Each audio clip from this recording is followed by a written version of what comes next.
What you have to remember is you don't actually own dollars. You own a part of Walmart. You own a part of Tesla. You own a part of Apple. You own a part of Microsoft. Because remember, as there's inflation in the economy, they tend to be able to raise their prices with the inflation. My point is that historically the textbooks say something like investing in gold is risky. Okay, I have a different view or opinion of risk, and I'm going to argue that not having the purchasing power to pay your bills and support yourself at the end of your life is quite a bit of risk, actually.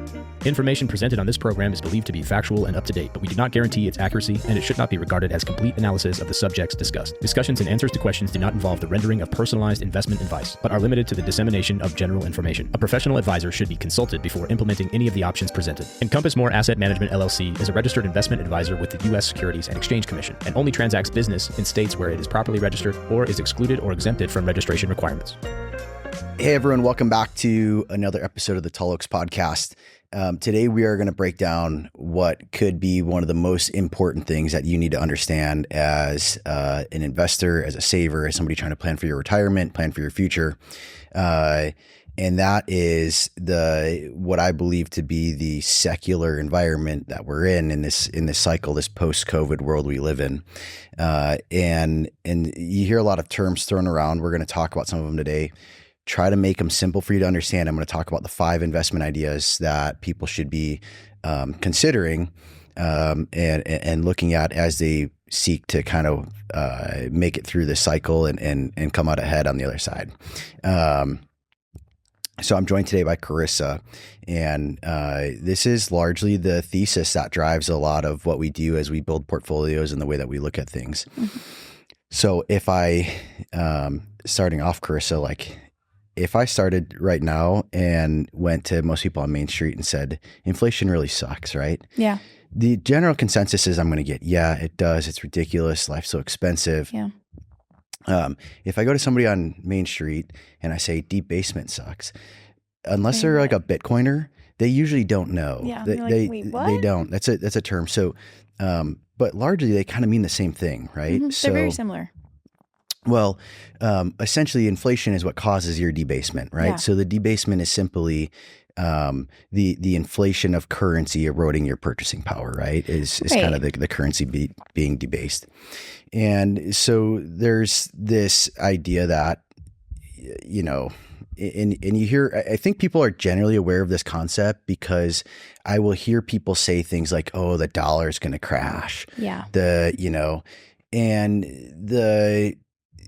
That's their kind of what they're observing and the way that they're viewing the world. And it's really right and wrong, right? Mm-hmm.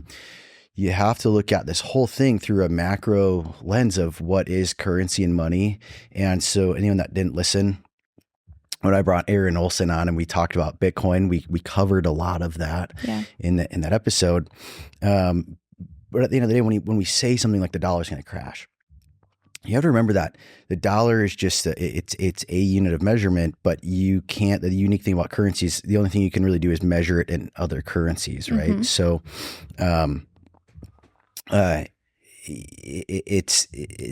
mean, that's sort of true of all assets almost, but in currency, it's more prevalent, right? So, if you said the dollar is going to crash, well, you could also express that same idea by saying Bitcoin goes up or gold goes up or the price of my home goes up or the price of bread goes up. Yeah. That largely could be the same thing depending on the unit of measure, right? Right.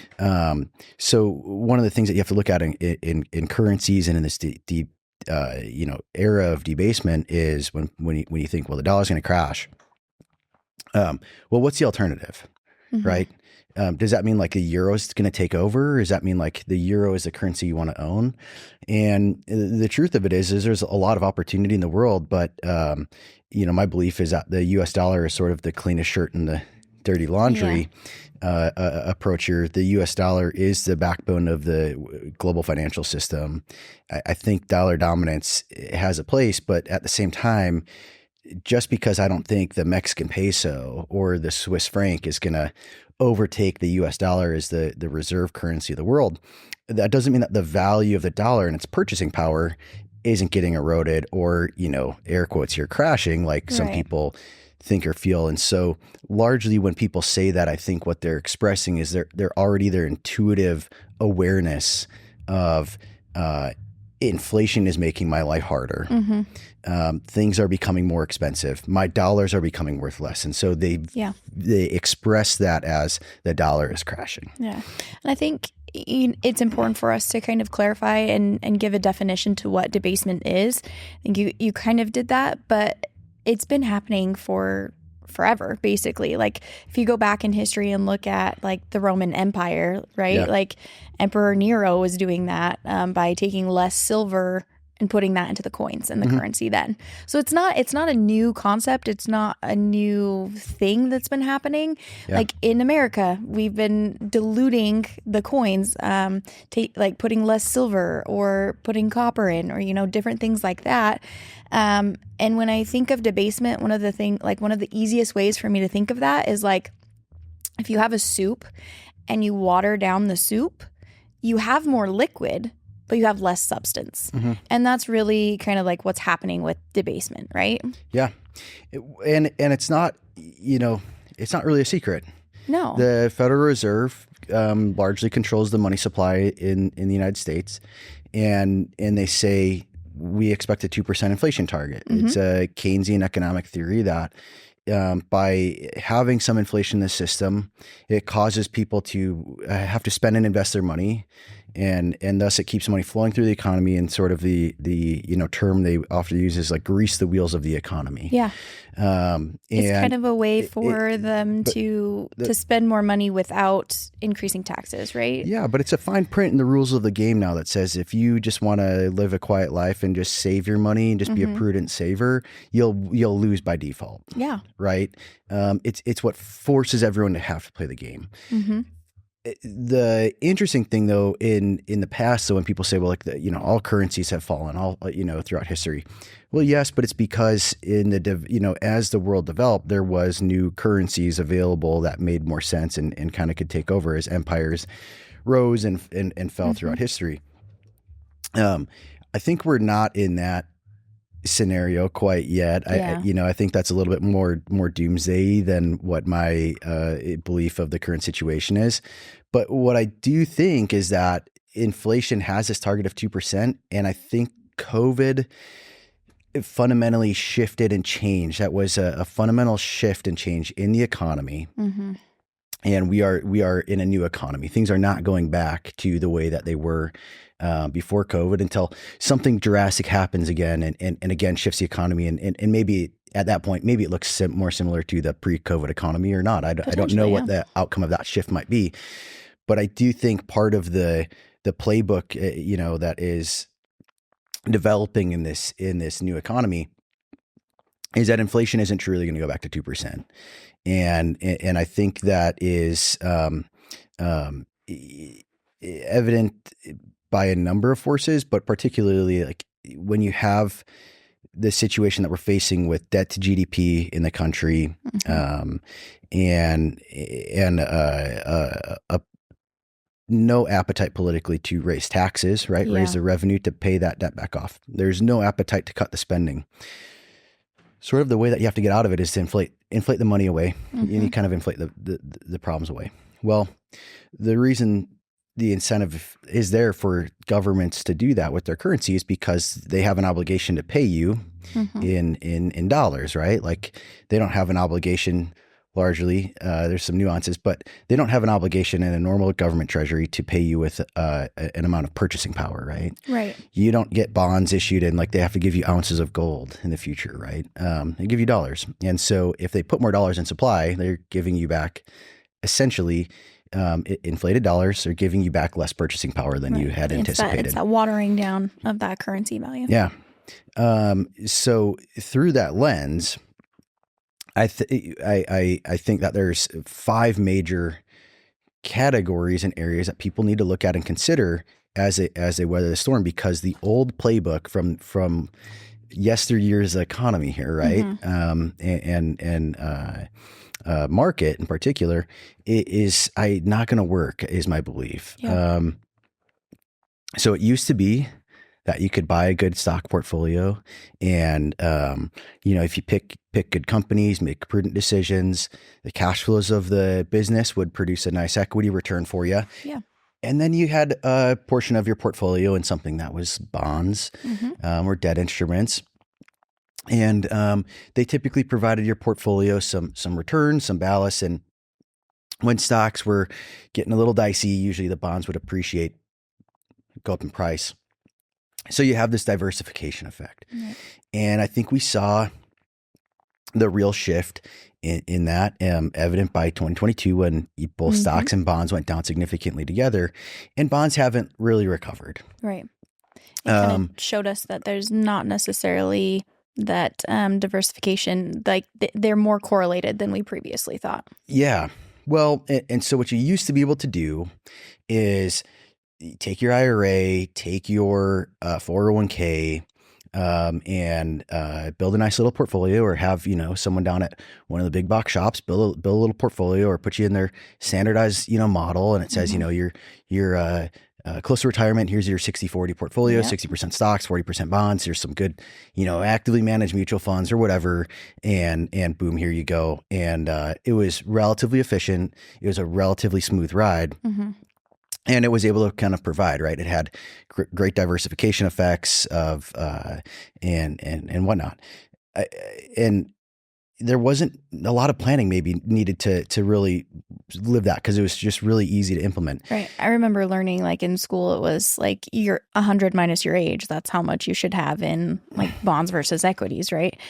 That's not what they're teaching now. Like that's. Well, that's still, I think, what they're teaching, but I think it's wildly not going to work well. Right. Like if that's the playbook you're going by still, it's not going to turn out with the results that you're looking for.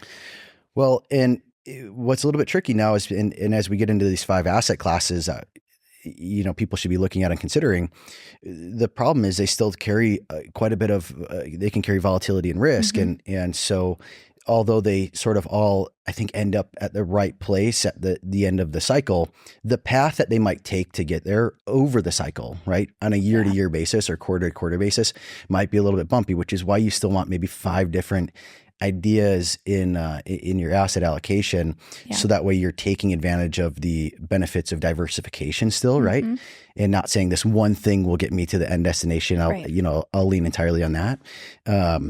Because there can be multi-year trends within a larger cycle, and financial planning and people's personal life circumstances is still a component and thing. So you have to both weigh out the challenge and balance of, I'm trying to get to an end goal, and that end goal, I may have to take what has been historically perceived as more risk to get there than I traditionally would have per se. But I still have these shorter term funding needs, right? Because we still operate it on a dollar economy. I still have to get dollars out of my portfolio or investments to go pay my bills, buy my groceries, put gas in the car, do whatever. And so you have to really do a little bit more planning than you would have in the past, and have some really good calculus around designing your life that way, right? Yeah, absolutely. The time frame is so important when you're considering your investments and the liquidity needs that you have. And so I think we're going to talk a little bit about that too here in a minute. Yeah. So I'm going to start going through at this point. I think before we lose everyone here, I get through the 5 ideas. And if you listen to these 5 ideas and you go, that's really interesting, but please tell me more, we're going to follow these episodes up actually with an additional episode on each one of the asset categories, talking more about it and its kind of pros and cons and how people might look and consider and really why that is what it is. But we're going to give a high level overview today and talk about those five areas. So the first one is probably not what people are going to expect me to say. I've been deemed by people in this community largely the wet blanket of real estate, right? I've not been very particularly favorable viewing of real estate the last several years. And people in the real estate community don't generally appreciate that. However, I think you have to look at what I'm about to say in a little bit of a vacuum and understand on a deeper level. And so the first asset class that people I think really should be considering is high quality residential real estate. Okay. So not syndicated apartments in large cities, right? Not really weird and obscure developments, not speculative land you're going to develop and do something. But I'm talking buy your home, right? If you have the means to do it and it makes sense for you, I think like owning your home, or potentially owning, if your net worth is big enough and you have the resources, adding a property or two to your overall portfolio as rental properties could be a great diversifier for you. Yeah. And the key though on this is that you have to use the leverage, right? So real estate, I think, has some major headwinds ahead of it. I don't think we're going to get anywhere near the expected returns of what we have seen since 2012 in the recovery from the housing crash. But remember that a house, particularly high quality residential real estate, has a utility component to it, right? Like you have, especially for yourself, you have to live somewhere. Absolutely. Right. And so what happens is over time throughout this cycle, I think particularly in the next couple of years, there's some real headwinds facing this, but over the full cycle, like rents will increase, and the price of homes will really likely increase just as a result of there being more money in the system, right? So in dollar terms, I think it will increase. Now if you measure that like in units of labor or hours required to work to pay the rent, maybe not, right? Yeah. And so if you don't do this without the leverage, it looks very underwhelming and is probably a poor idea. But what's interesting is the same idea that the government wants to inflate the money supply to pay off their debt with inflated dollars. When you issue a 30-year mortgage in the US, which is particularly unique to the United States, actually, you have the opportunity set to play the same playbook as the government. We're going to buy an asset today, and we're going to pay this 30-year mortgage that we're going to pay it back with inflated dollars. And so the first several years of that might be really tough and challenging and might look a little underwhelming, but you have to have it as, again, a diversifying asset over the full cycle, be a long-term investor on that idea. And what it does is it totally hedges you. Well, not totally, nothing that totally ever hedges you. It's a really interesting hedge in my perspective that allows you to take advantage of the structural nature of inflation with a 30-year fixed mortgage and utilizing a lot of leverage that can't really get margin called the same way that leverage on other financial assets can. Again, with residential, like it doesn't have the same kind of loan covenants typically as like a commercial deal might or construction lending. And so it's a little bit more prudent to use a lot of leverage. Which is, I feel like that in and of itself is very unique within the investment space, right? It's what gives, if you get a 2% return on real estate, but you're 5 times leveraged on it, you can pull off now a 10% return, right? It's kind of the idea simplified math on that. And so, you have to use a leverage though, otherwise you just end up with a 2% return, and 2% is not going to be enough to make a meaningful difference. Right. However, when you own a home, you've hedged off a wild debasement scenario, right? Where it goes even crazier than I suspect. I'm not one to make like hyperbolic statements or, say like, well, if a barrel of dollars couldn't buy a bushel of wheat, kind of thing. Right. But if that were to happen, right? Like your home is your home. You got to live somewhere. You now no longer, now the mortgage was basically free and you more or less got shelter for nothing at that point. Right. Yeah. Again, because you're in the portfolio construction world, we'd say you're long the asset and you're short the bond. So high quality residential real estate. And that's the simple version of why you look at that. The next is large cap U.S. stocks. Okay. And so without getting too deep into the weeds, like if you think as this isn't, going out and picking your favorite companies per se. Like I generally caution people against that. This is a tough game. But if you look at like S&P 500 index fund or something along those lines, owning that over the cycle is probably going to be beneficial to you. And the reason why is the government has now sort of transitioned, in my quick belief here, the public pension system basically to this private pension system, subsidized though by the adoption of passive investing in index funds. And so now they're largely supporting this. So when asset prices drop too much, this is where the term Fed put comes in.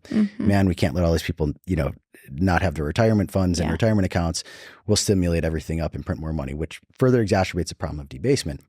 The reason I say US is we live in a world in which in the United States, we spend dollars, right? So having some home country bias in that regard isn't the worst thing. The next point is that it's the reserve currency of the world. So the money tends to flow to the US. We tend to have the most robust retirement savings programs, right? Like 401ks are not nearly as common and, or equivalent programs are not nearly as common in other countries. And so when people get money every 2 weeks, it goes into their 401k. Most people have their 401k set to the default qualified investment alternative, the QDIA, which tends to be a target date fund. If you look at the target date funds under the hood, most of the money in that is going to flow into the US. And of the money that flows into the US, most of it's going to flow into large cap US stocks. Yeah. So you're essentially buying what everyone else is buying. That tends to be good for the asset price. As inflation gets higher, wages increase. As wages increase, more money goes into the 401ks. More money goes into the 401ks. More of the asset gets bought. Remember that go ahead. You say when you own large U.S. companies, remember you view it as a number on a statement. You view it as you log into the portal. You look at your 401k and you look at the account number at the bottom. The account balance at the bottom. And I get that, and that's normal. But what you have to remember is you don't actually own dollars. You own a part of Walmart. You own a part of Tesla. You own a part of Apple. You own a part of Microsoft. You own a part of Coca-Cola. You own and all the real estate and physical assets that they own and their ability to produce cash flows in whatever inflation adjusted manner. Because remember, as these businesses, as there's inflation in the economy, they tend to be able to raise their prices with the inflation. And that's what I was going to say is actually it's when you're purchasing stocks, you're purchasing ownership in those companies. And then when things get more expensive, they just raise prices, right? Like we all see that when we go to the grocery store or when we're shopping. But that's actually a benefit to you to help stave off inflation within your own investment accounts. So it's...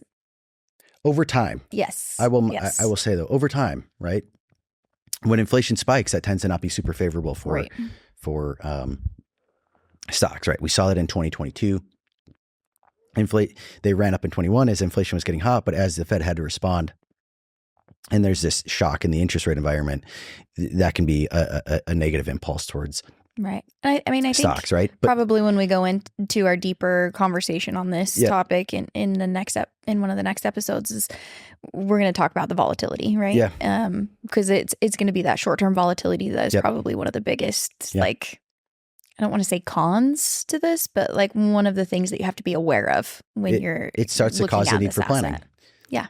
Hey, it's no secret to us. We look at the demographics of this show. We know that a lot of you listening are actually other financial professionals and other investment advisors. We want to go ahead and invite you. If you're looking to do something different in your career, go ahead and reach out. We're always looking to bring on high quality people that understand how to do the planning process, align with our values, and are looking to deliver high value to their clients. Please just go ahead and reach out to us. You can get us on our website, ducharmewealth.com, and we look forward to talking to you. So the next two categories I'm going to combine into one to keep things brief on this. Okay. But and the reason why is the fundamental drivers for both are largely very similar. The Venn diagram would be very overlapped on this, and it's precious metals and Bitcoin. Yeah. Right. And simply put, they're both perceived as stores of value, right? And so it allows you to protect your purchasing power over a cycle.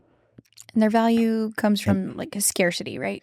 There's only like a limited amount. Yeah, it's a scarce asset. It's a limited amount. So essentially as the dollars are inflated, a dollar buys less gold. Well, the way that that's priced is the price of gold goes up or the price of Bitcoin goes up. It's the opposite side, right, if you will. Okay. So gold goes up in price, not because ounces of gold somehow change. That's a fixed unit of measure. Right. It's simply because it takes more dollars to buy the same ounce of gold. And so if you start looking at pricing things in gold, your life you might see the world a little bit different. Even in an inflationary world, you can see that sometimes stuff can get significantly cheaper in terms of ounces of gold. And that's a shift if somebody can make mentally that they'll understand this game a little bit better. But the general idea is, there's scarcity. There's some degree of a finite amount of it. Obviously, not perfect. Some people argue Bitcoin is perfect. But the biggest thing, and it's with both large cap U.S. stocks and gold and Bitcoin, is as this cycle goes through its points, right? Like, it doesn't just, things don't grow, trees don't go to the sky. Yeah. There will be periods that there is a lot of volatility and drawdown risk and risk of, temporary loss, if you will, right? Like seeing the price of these things go down in cycles within the larger cycle.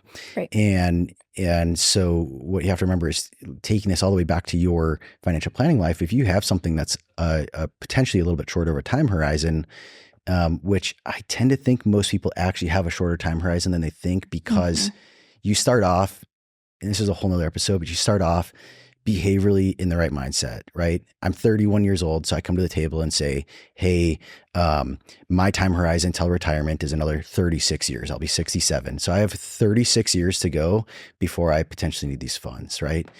The problem is life still happens. And so in a larger economic recession, you experience your own recession in your own personal economy, right? You get laid off, you get disabled, you have an event, you have a family tragedy, whatever it is. All of a sudden, your time horizon went from 36 years to this week. Yeah. And that's tough for people, right? It makes a dramatic difference. You have to plan the whole thing and really identify what's your likelihood that you would need these funds, but it is not outside their own possibility to say, I have a year's worth of money, but if I blow through that money, my time horizon just went from 36 years to 1 year on that money, right? And so you still want to manage the huge losses, right? The big losses, 5-10% down is not a big deal. 50% down is really tough to recover from. It can take a long time. And although it likely goes back, the devastating part is if you have to liquidate more ounces of gold or more Bitcoin, more numbers of coins or more shares of companies at a point when it's down in value, because that's the point that you need to spend it, right? And so you have to manage that risk. And, that for me, obviously I'm talking my own book here a little bit, but I think that's where some institutional quality, risk management overlays come from and managing that exposure. And I think the financial planning process helps that a lot as well. Absolutely. I think that leads into the next, or the last one, the last asset class, right? Yeah.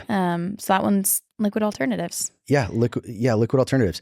A lot of people toss around, particularly other people in the financial planning and investment advising space. They they throw in the terms alternatives, and they say, oh yeah, we're putting alternative assets in the portfolios. And what they're referring to is actually private credit and private equity. And I maintain my position that that's not actually an alternative. It's asset. It's an alternative to knowing what the heck you own. Yeah. And in my not so humble opinion on it, I think over a whole market cycle, it could turn out to be an alternative to actually ever making money. And I'm not a big fan of private credit, private equity. Just like anything else, right? Great deals are always great deals, but just throwing something blindly at something very opaque that you don't know, understand, have access to, and is particularly not liquid, right, is a little bit dangerous. But I think the biggest thing that sets really liquid alternatives apart from like private credit, private equity, is that the things that make private credit, private equity perform well and produce a return are the same fundamental drivers that make stocks do well, right? So if it's one of those things, if your real estate's doing well and stocks are doing well, private credit, private equity is doing well, you're not getting any diversification from this. You might be, you really want to be looking really for that non-correlation, right? Yeah. But in the big events where it's going to matter, right? In the cycle, in those sub cycles where it's going to matter, you're not getting the non-correlation. You're Yeah. not getting the diversification that you really think you might have. And there's a interesting term kind of, I was talking with a friend of mine, Chris Gitter, this week, and we were talking about private credit, and we talked about this idea. There's this joke of stored alpha when a manager is underperforming or is underperformed. It's like they're storing up their alpha, and and he made this joke that like private credit has like stored volatility, because people say like, well, private credit is not volatile, so you make your portfolio more efficient. But the problem is it's just not getting repriced every day. Yeah. And so all of a sudden what happens is you think everything's going great, and then all of a sudden you get hit with it all at once. You just don't see what's happening in the interim. Everything's fine. It's at zero, right? It's like, that's not. You don't get to keep that like daily pulse check on it like you can with other asset classes. Right. So when we talk about liquid alternatives, you're talking about things that have a fundamental driver. The fundamental drivers are not the same thing that is driving stocks or bonds. That's the key. That's the key point, right? So I like liquid from a planning perspective, but hedge funds would normally fall into this category, which are illiquid. But that's actually why people use hedge funds. Like, that's why institutional investors use hedge funds, right? It's to hedge. It's to say, when stocks and bonds are not doing what I need them to be doing, do I have a hedge in my portfolio that there is something else that could be working, right? It's about this non-correlation of, return opportunity and driver, right? And so, all else being equal, the hedge fund manager that's running a hedge book of market neutral equity long short, he's still investing in stocks, but it's such a unique way of doing it that the driver is coming actually through their stock selection between two companies per se, right? I always use the example of, a hedge fund manager, they're not going to say, well, I think the economy is going to do well this year and stocks are going to go up. They're going to say, I think Coke's going to do better than Pepsi, so I'm going to be long Coke and short Pepsi, and I'm just trying to make the 1% to 2% difference in there, right? And then, obviously, hopefully more than that, but it has nothing to do with the economy per se, right? If stocks go up, they'll make the spread, and if stocks go down altogether, they kind of make the spread. Yeah. So equity long short is one idea. You have stuff like managed futures, again, which has been a tough asset class for a lot of people, and it's tough because it's tough for a lot of years potentially until all of a sudden it's not. Yeah. And that's when that diversification comes in, right? But if you look to add quality strategies with quality managers that have the right tools, resources, you position size things correctly in your portfolios. Right there. There's a lot of opportunity for you to utilize this stuff. Historically, hedge funds have not been accessible to Main Street investors, right? You have to be a qualified investor. Yeah. And if you did find one, it was maybe a small one, and results may vary, right? A lot. Maybe it was great because it was boutique, but maybe it completely blew up because it was a boutique. There was an interesting rules change by the SEC in 2020 that allowed for derivatives to be put into ETFs, or, which is the same vehicle which is the same vehicle used for like index funds that a lot of people own. And so what this has allowed people to do is it has allowed some of these people that historically ran hedge funds and managed huge money and sophisticated strategies and this non-correlated stuff, and say, well, hold on, we can do that now, but we can do it we can put those same trade ideas, those same kind of portfolio management ideas, we can put it in an ETF and make that available to the retail investor. Not all of them, but they can. A lot of those strategies can go in the ETFs now, and they've become available. You have to, again, they're a lot more complicated to understand and do the due diligence on. So it's not something that you might want to run out and just, Google search some stuff and start throwing allocations at. Right. But it is a great part of, a point of diversification that you can add to your overall portfolio. Right. So that's the 5 asset categories, right? I think that those, again, the fundamental drivers that make liquid alternatives kind of work is just not the same as everything else, right? Yeah. And so you get diversification there. Obviously, gold and precious metals and Bitcoin don't move together the same always, right? Sometimes they do, but not always. They're different, and there's periods when Bitcoin can really go obviously somewhat hyperbolic to the upside, but we've seen that recently with actually gold and silver and the platinum group metals and heck, for what it's worth, even coppers, done some really interesting stuff. And so all of those things are different. It's different from large cap US stocks. In fact, gold has somewhat of a slightly negative correlation to stocks on a daily basis, and even some on a monthly basis. And then obviously all those things are really not correlated to what real estate's doing. This is a little bit more stable, but definitely can have some bigger drivers to it. And just totally different, right? And real estate in and of itself can be very idiosyncratic. House to house, neighborhood to neighborhood, city to city, town to town, it can be a lot different. And so you can get some diversifying effects that way as well, right? So I think it's important to clarify that going out and creating a portfolio and getting the results that you're looking for is a lot more than just choosing diversified assets. Yeah. Right? Like that's not enough to get you the results that you're looking for. Like it could be okay, but you've got to understand how that works within your full financial plan. Yeah. And so I think we're going to talk about that a little bit more in another episode, but like the financial planning piece is so important. You can't just go and decide, oh yeah, those sound like good assets, or, oh, hey, Brandon mentioned that on the podcast, I'm going to go and buy some, real estate, some US stocks, some Bitcoin, some precious metals, and some liquid alternatives. Like that's not going to do it, right? You got to have a lot more planning, a lot more depth of understanding behind what you're doing and why you're doing it. Well, position sizing makes all the difference sometimes, right? So you could go lean way too heavy on liquid alternatives and miss out on a lot of return opportunity. Absolutely. In a different place. You could miss something altogether. You got to position size things appropriately to what your expectations are personally. Yes. And what I'd say is I've highlighted this out as sort of a final destination roadmap, right?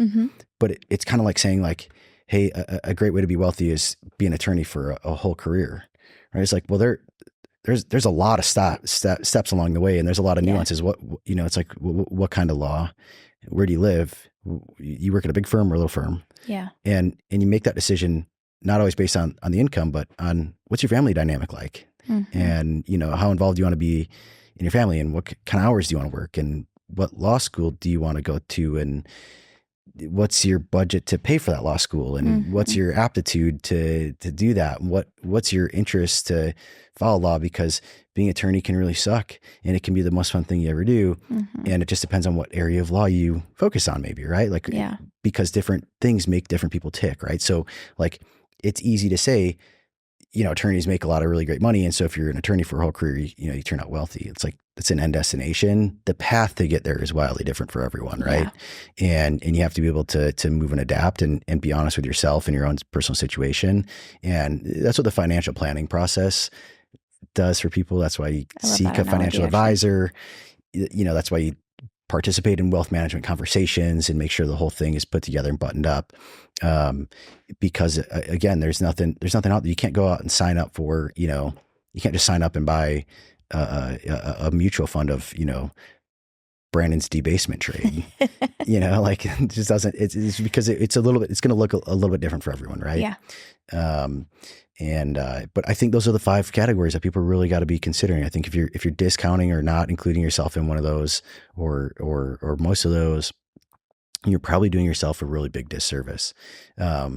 Interestingly, an asset class I haven't mentioned at all on here, really, aside from maybe talking negatively about it, is something like bonds or income focused, instruments. And we'll get into that in one of the follow-up episodes. But it's because I really view that not as a long-term trade. I don't think that having a long-term allocation towards income instruments is necessarily where you want to be in this cycle. However, on a shorter term time frame, as you're looking to fund things in your life, right, you need to be producing an income, or you're entering a period of uncertainty in your life and you need to potentially tap funds, then there's a trade-off, right, that you have to be willing to make, potentially lower returns, right? Right. but you have some more stability of or predictability of investment returns from the endogenous return profile of the investment. And so I think we'll cover that and dive in a little bit deeper, but it's I'm not here to say that there's inherently bad investments that people should stay away from, although I think they exist. I'm just not maybe addressing them today. Yeah. I think it's more of the time and the place and the amount and just making sure you understand all of the impacts. And if you're following the playbook that you followed the last 20 years, like I think it's going to sneak up on you in a really unsavory way. Yeah. I would agree. It's not going to work out the way that you're hoping, and those results become devastating. So I see it a lot in the financial planning community when financial planners are talking, because they look at historical returns typically because they're trained to do that in a CFP program. When they look at portfolios, they tend to not use forward-looking capital market assumptions. They're typically not thinking outside the box on this stuff. And so they say, well, so-and-so only needs a, 4 or 5% distribution rate from their funds. And they have an underappreciation for how hot inflation can run, and they have an underappreciation for the risk that bonds carry in that regard, and so they are not having people in the right framework. So, my word of caution is if you're working with a professional that is not seeing this the way that we're seeing it, then maybe they're the right fit for you. Maybe they're not. Maybe we're the right fit for you. Maybe we're not. But I would encourage you to follow along. And then, hey, if you're not one of our clients, have this conversation with whoever it is that you hire, right? Like, and say like, how are we hedging off this risk? And how are we designing my plan in such a way that I can fund the things in my life that I need to fund, but I can sort of survive to the end here, right? And it may take on paper what is perceived to be more risk. I mean, I was at the headquarters office of Utah's My 529 a couple weeks back, and some of their executives explained that they wouldn't ever add gold to the Utah's 529 plan because it's just a risky thing. It's too risky. Ironically, they also said they may add Bitcoin because it has so much upside potential, and it's just so inherently different than gold. And I almost fell out of my chair. Makes no sense to me. It didn't make any sense to me either, but anyways, I digress. My point is that historically the textbooks say something like investing in gold is risky. Okay. I have a different view or opinion of risk, and I invite people to go listen to our episode that we did recently on what the heck is risk even, right? And I'm going to argue that not having the purchasing power to pay your bills and support yourself at the end of your life is quite a bit of risk, actually, right? Yeah. Like, and so I've talked on X about this a little bit for anyone that follows me on X. I think in this cycle, the easiest way to explain this is the risky thing may be to not do any risky things. Trying to be too conservative, playing it too safe may end up being the risky thing to do. Yeah. I think that is an interesting thing and that may be something that with this new economic cycle, we're going to have to understand or change our understanding of what risk means and what that looks like within a portfolio. I think that's really kind of what we're talking about here today too, with the whole idea of debasement and how you can hedge against that. It's just a different form of risk that we're discussing here today. Well, and be prepared to be dynamic, because like there can be these intracycles where all of a sudden it looks like, oh my gosh, they're not going to do this. I mean, April was a great example, right? Yeah.